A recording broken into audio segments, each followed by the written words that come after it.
Welcome to the Women in Investing podcast, Champions with Checkbooks, where the members of our network talk about their investment journey, their learnings, and white spaces in the market that are waiting to be disrupted. Women in Investing is a community of capital allocators and venture capitalists. We were founded in 2017 to create a platform for women investors, and we are excited to say that after hundreds of meetups, masterclasses, mentoring programs, and collaborations, we are over 400 members strong. We hope you enjoy and benefit from these conversations.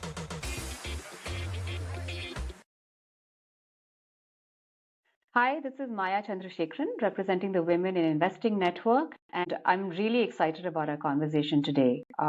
We're joined by a close friend, Nruthya Madappa. Nruthya is a partner with 314 Capital, which is a leading early stage VC fund based in Bangalore. They've done some really interesting deals, including companies like Licious, Darwin Box, Jupiter, Better Place, Yulu, and Cuckoo FM. What's really fun about chatting with Nruthya is that she's known for her no holds barred style. And so there's always some fun conversations that come up when we hang out together. So welcome, Nruthya. It's really great to have you here.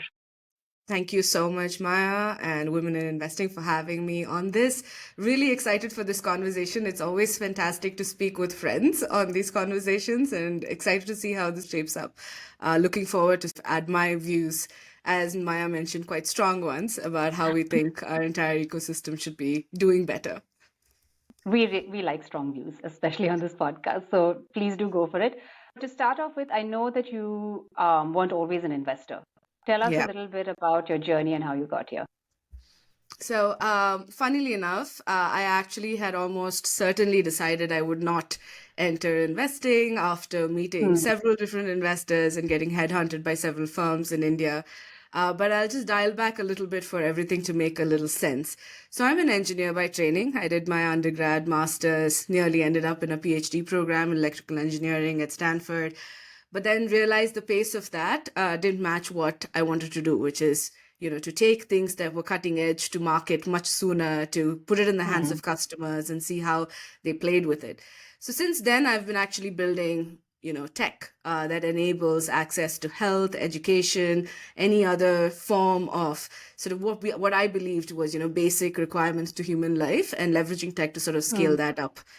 So did a lot of companies. So I was in a public health company called TeachAids. I still sit on the board of that not-for-profit. It's in over 100 countries, thinking about using education to sort of inform in a very scientific way around more taboo topics in health. So did HIV first, doing concussions in the NFL.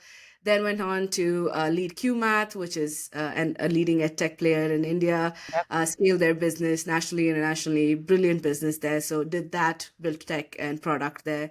Then went on to work in real estate tech, built products for one of the largest co-working players, helped exit that company as well to Brookfield right as the pandemic was hitting. And while I was there, I actually had the opportunity to create a very curated sort of acceleration program. So that was the first time that I realized that within the Indian landscape for startups and entrepreneurs, there was a massive gap in what was available as just information on how to build companies or just community for founders, where they could actually lean on each other, not just for support, but very authentic conversations about what was going wrong and how they could scale themselves up as leaders. So built that, which is called the Foundry, in collaboration with Yale and Columbia. We co-invested in over 30 companies globally, pre-seed companies with India as the test bed, investing on behalf of a clutch of family offices in India, etc. And that was extraordinary work. So we really, in the span of 3 years, were able to get to the core of what was missing in early stage and what kind of structural rails needed to be built around founders for that. And this seeds of this, by the way, happened much earlier at my time at Stanford. I used to be one of the leaders of the student organization in entrepreneurship and had a very ringside view at that point. We had everyone from Zuckerberg to Brian Chesky, just walking into our classrooms. It's a completely different vibe when you realize in the Valley, a lot of what goes into company building is simply in the air. Right? Wherever you look, right or left, everyone knows this. This is just tribal knowledge that is passed on. Yeah, exactly. It's just passed on. And that's something that I think we've come a long way as an ecosystem. We're still a very young ecosystem in comparison to the Valley, but there's a lot that can be done. So that sort of informed how I think about early stage investing. So just as I was moving on from my gig, Pranav, who was my classmate actually at Stanford, gave me a call and said, "Hey, actually, he moved back around the same time I did to India and started 314 Capital. And I'd had not just a ringside view to that, but had worked very closely with them, knew them really, really well, and that they were doing things very differently. It was a very young team trying to disrupt venture. So when I got this sort of like call to arms to join forces to help lead the firm and construct what could be the future of early stage investing in India, I jumped. So I joined when we launched our Fund 3, which was a $200 million early stage fund. And now I joined the partnership with Fund 4, which is another 225 dedicated to the early stage. It's been an exciting ride, and I'm sure we'll talk a little bit more about that in the conversation today. Incredible. So I think lots of pieces that I want to dig into, but let me start by something that you alluded to and something that I think the market is also very cognizant of, which is, as you described, 314 is one of the kind of the new age of VC funds. And you also talked about disruption. I'd love to get your thoughts and perspective on innovation and disruption in VC and building one of these new age VC funds for India. Yeah, this is one of my very strongly held views. Our jobs as investors is to invest into the future, right? In technologies and people who have the audacity to sort of rechart how the future should look for consumers, for businesses across the world. But we, across the world, not just in India, have been one of the least innovated industries, period, right? There's not much that has changed in what we do. We raise our money from LPs, we allocate it. Of course, there have been innovations like A16Z, who have this massive content strategy through which they drove their success. There's always been this big thing about value add and how that's been, forgive my French, but bastardized over the years by several different firms. So what we had here was an opportunity to sort of rethink this very first principles, like the operators that we are, that constitute most of the firm. So I think right off the bat, what set us up in a bit of a unique place was we just looked and sounded very, very different from everyone around us in venture in India. The average age of the firm at 314 is 28. It's the first time I've ever been in a room where I'm one of the oldest people. We're 50% down the middle women. We're almost all operators or lawyers and taxation specialists. We don't come from finance, consulting backgrounds. I think to this day, I still remain the only person in the firm with an MBA. So that while all of these things didn't serve us very well in our earliest days when we were trying to raise our first few funds, when we didn't look like any of the seasoned investors across us in the ecosystem, over time, combined with a very huge laser focus on execution and performance, we've been able to prove that there is a space for newer models in VC, and that VC, as with any tech or consumer or businesses built for India, needs to be done differently and needs to be thought through first principles. So I can tell you a bit more about some of the things that some of the decisions or choices we made a very long time ago that have come to define how we work with our companies and how we invest as we go along in the conversation. Yeah, I'd love to dig into that a little bit because the other thing that stands out, one, as you said, is that this is a team that is very diverse. This is a team that looks very different from other VC teams. You've also, to my understanding, been very intentional about selecting for and working with a certain type of founder. Founders who are building kind of these India first businesses. So people who are not doing the Me Too or this thing for India, the Airbnb of India, the Uber for India. So, really thinking, as you said, again, from the first principles. So would love to hear about some of these decisions and how that's played out, what's working. Yeah, I'll dial back, right? And these decisions didn't just happen in a vacuum, and I can't give us all of the credit for being some unique, pickers who saw things that others didn't. But a lot of that was informed by some of the choices that I mentioned we made early on. For instance, Within 314, we have a very strong governance, business integrity, and compliance function. It's actually a function that reports into a partner in the firm. It's represented at the IC levels. And the way we think about that and how we work with our companies afterwards, how we choose to invest, say, in fintech, we get as much information possible on the regulatory landscape today and how it will evolve from a very vast pool of industry experts before we make bets in this. And because of that, our fintech portfolio in particular has been quite resilient to regulatory shifts, which, we've heard most people in fintech talk about, like, upending entire business models overnight. Similarly, our investor base is very unique in that we have a very large set of institutionals who have built very successful, very large businesses in India. And these are not just family offices. We have actual businesses who are investing out of their balance sheets in us. And this isn't a passive relationship. That's a decision we made very early on, that anyone who gives us money, there is a clear active participation, a role in them informing the way we see the world, informing us on, again, regulatory and other macro shifts that might impact industries, and what it truly takes to build businesses in India that last, right? Like what goes into the operations? What do infrastructural moats look like for even what seems like a direct to consumer business? So we do see some of these things quite differently because of that vantage point that we are able to uniquely access through some of our investors. And then, yes, broadly, when we look and sound and actually represent the kinds of people we're investing in, like we represent, I think, north of about 12 different states. We speak as many, if not more, languages. We're able to get out there and not just speak to founders in a language that is like, resonant with them, but also with consumers. So how we understand the consumption landscape and how it's shifting in India differs because we actually have the ability to have our ears plugged to the ground at the very primary level, right? So that's allowed us to see some of these things. And I can take the example of, for instance, Darwinbox. We let the seed in that company. It was not an asset that we uniquely saw. This was when, like, in all honesty, deal flow was almost non-existent in 314 Capital. We were getting out there, meeting everyone. This is when we were beginning our first fund, which was a 16 million pool. Everyone in the industry saw this, and nobody believed that building software for Indian businesses or the region was in any way a viable thing. I mean, the team was fantastic. Everyone wanted to back them.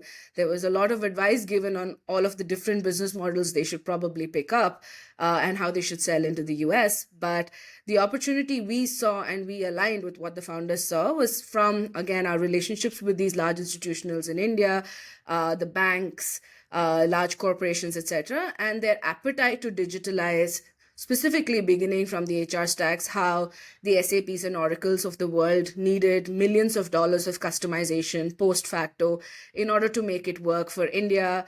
The fact that, like, it's essentially no software was really being built with India in mind, and labor law in India also continually, it's a very difficult regulatory landscape to build in, and it continually changes. And there was that opportunity, and of course the team was fantastic. So we took a bet when no one else did. Of course, everyone rectified that mistake very quickly, and we have pretty much the who's who on that cap table today. But some of that, right, like going literally to the source of the information, as opposed to, I think, also sort of a lack of baggage at that point in how to view India, really served us well. And we use that as our superpower, but not using it to, like, sort of drive any kind of hubris that we knew better, but just that approach of, hey, we don't know everything about everything, so let's just get to the first principles and challenge every assumption we're making, is something that has stayed on as a firm, and we continue to fight quite strongly to keep that as a core way that we make decisions even today. But today, again, like, we look at over 8,000 deals a year. For context, we have our own proprietary tech built in-house. Again, when you put a bunch of engineers at a problem, we like build around it, right? So it allows us to sort of not just evaluate, but track this over time, track trends, see if extraordinarily intelligent founders and impressive people from industry are building in a sector that's maybe just a little too early. Like we see, for instance, 40 odd like fantastic teams building in the space of water. And then we marry that with the macro research that we do, and we say, hey, if intelligent people are building for this sector and the macro sort of lines up, can we get the timing right? So really leveraging data, figuring out where some of our best deals come from, how do we open that, and keeping just staying humble has helped us sometimes see things that other people have not. And that's our jobs as investors too. Each of us have a unique viewpoint of the world that allows us to bet on differentiated models, which sometimes I think in this sort of, and I'm sure others have spoken about this, about conviction based and sort of trend chasing investing, that sometimes our industry does lean towards. Like it really helps us check ourselves, because we have that level of primary data, both from deal flow and at the macro level, and from our LPs guiding how we look at sectors.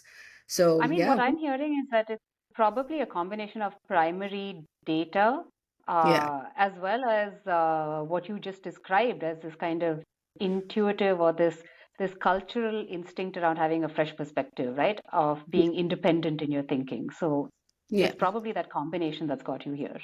And that was sorry, I wanted to add one more thing that structurally differentiates us, is that even if you are an analyst, you can lead a deal here, right?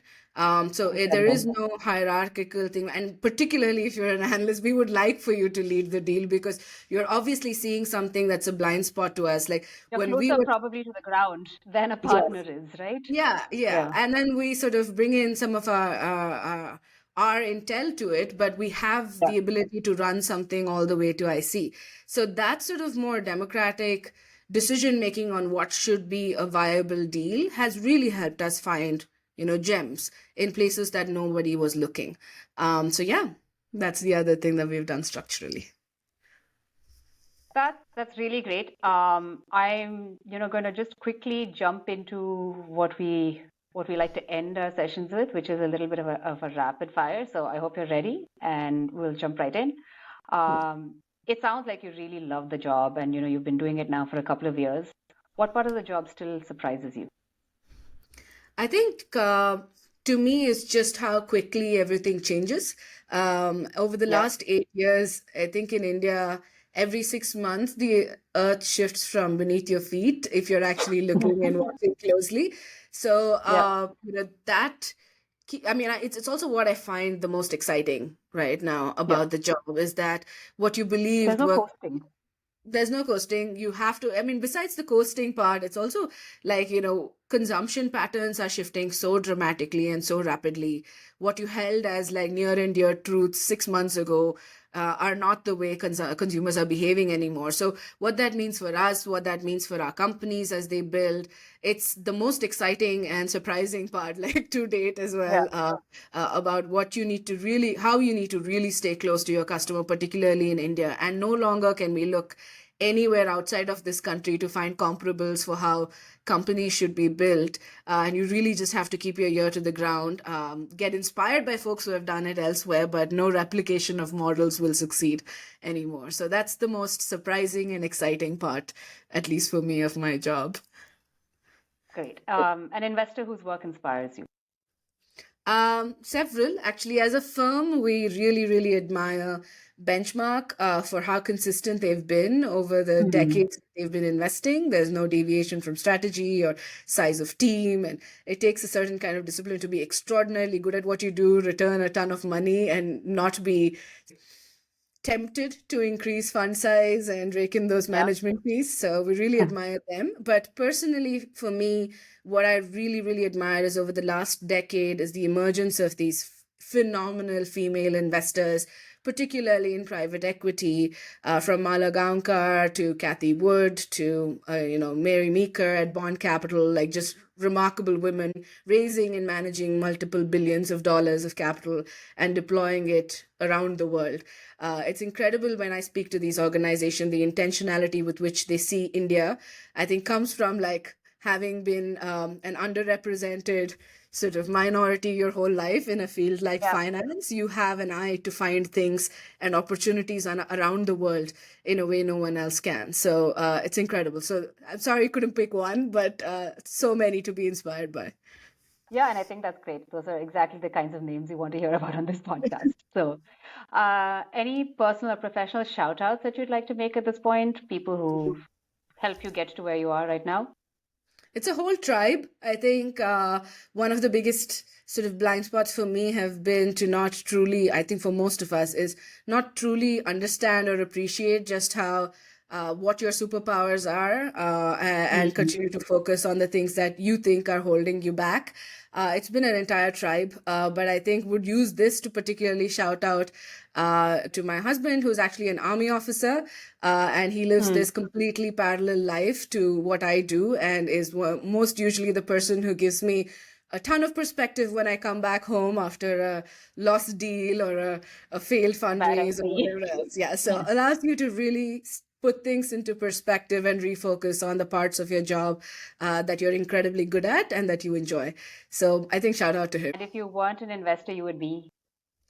I would be an operator. Actually, I don't think I'm not an operator today either. A lot goes into building a firm like 314. We're still in very early days, but I would almost certainly be building tech products for India, period. Fantastic. A book that you read recently that you want everyone to read.